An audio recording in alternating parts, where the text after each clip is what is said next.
ప్రజా సమస్యల పరిష్కారమే ధ్యేయంగా ఇంటింటికి కాంగ్రెస్ కార్యక్రమాన్ని చేపట్టి ప్రజానికంతో మమేకం కావడం జరుగుతుందని కాంగ్రెస్ పార్టీ జిల్లా జనరల్ సెక్రటరీ గౌస్పీర్ తెలిపారు.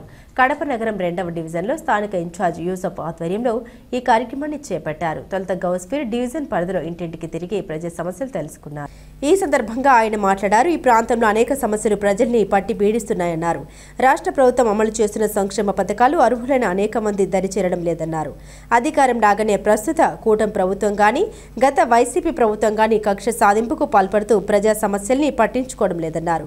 ఈ క్రమంలో ప్రజలు తమ సమస్యలు ఎవరికి చెప్పుకోవాలో అర్థం కాకుండా సతమతం అవుతున్నారని తెలిపారు.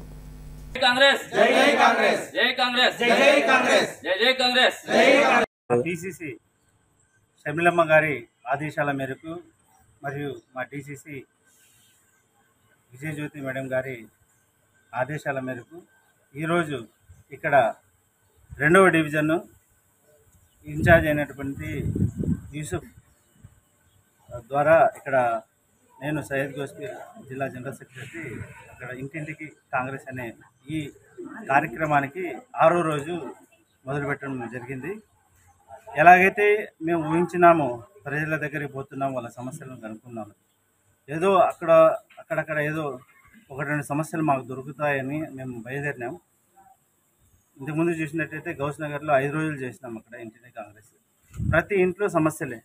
సరే అదొక్క డివిజన్లోనే సమస్యలు ఉన్నాయేమో అనుకుంటే ఇక్కడికి వస్తే ఇక్కడ కూడా 2వ డివిజన్లో కూడా ప్రతి ఇంట్లో సమస్యలు. ఈ సమస్యలు ఈ రోజుటి 1 సంవత్సరం నుండి కాదు, గత 10 సంవత్సరాల నుంచి 11 సంవత్సరాల నుంచి ప్రజలు ఇబ్బంది పడుతున్నారు.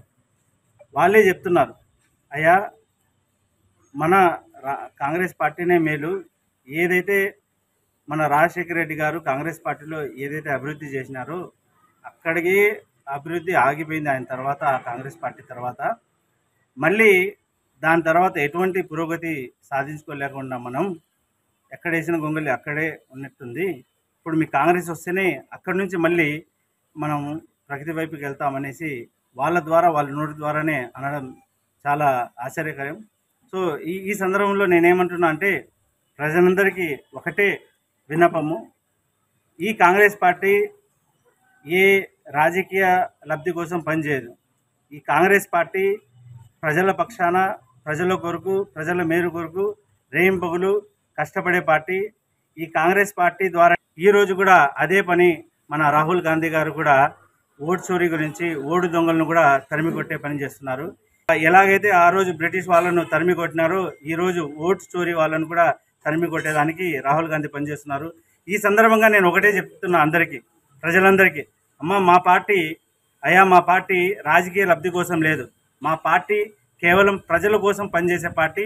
ఈరోజు మేము ఇక్కడ ఎవరిని వచ్చి ఓటు అడగట్లేదు. మీ సమస్యలు ఏంది మేము ప్రభుత్వం ద్వారా, అధికారుల ద్వారా మేము వాళ్ళకి వినిపించుకొని వాళ్ళతో మాట్లాడి వాళ్ళతో మేము ఒక సహాయకుడిగా ఉండి మీ ఇబ్బందులు ఏమైనా ఉంటే వాళ్ళ దృష్టికి తీసుకుపోయి మేము చేస్తామని వస్తున్నాం. కానీ సమస్యల పరిష్కారానికే వచ్చినాం, కానీ ఇంటింటి కాంగ్రెస్ ఓట్ల కోసం రావట్లేదు. నాయకుడైనటువంటి రాహుల్ గాంధీ గారు 2016 నుంచి పోరాడుతున్నారు. జిఎస్టీ అంటే గబ్బర్ సింగ్ ట్యాక్స్. ఇది ప్రజలకు వాళ్ళ సంపాదన, వాళ్ళ కష్టాజీతం వాళ్ళకు లేకుండా లాక్కొని దోచుకోవడమే. ఇది ఎంత మాత్రం సమంజసం కాదు. ఇది చాలా దుర్మార్గమని ఆ రోజు నుంచి పోరాడితే ఈరోజు దాదాపు 9 సంవత్సరాల తర్వాత మన ఈ బీజేపీ గవర్నమెంట్ కళ్ళు తెరవలే. ఇప్పుడు కూడా బీహార్లో ఓడిపోతున్నామని ముందే తెలిసి గ్రహించి ఇప్పుడు ఏ రోజు నుంచి అయితే రాహుల్ గాంధీ పోరాడుతున్నారు తగ్గిమని ఈరోజు తగ్గించాల్సిన అవసరం కేవలం అది రాహుల్ గాంధీ పోరాటంతోనే సాధ్యమైంది. బీహార్ ఎలక్షన్లో ఓడిపోతామని తెలిసి ఈ పని చేస్తుంది. కాబట్టి ఇటువంటి చాలా పోరాటాలు మా రాహుల్ గాంధీతోనే సాధ్యమని ఈరోజు మీకు అందరికీ ప్రజలకు జ్ఞానోదయం పరంగా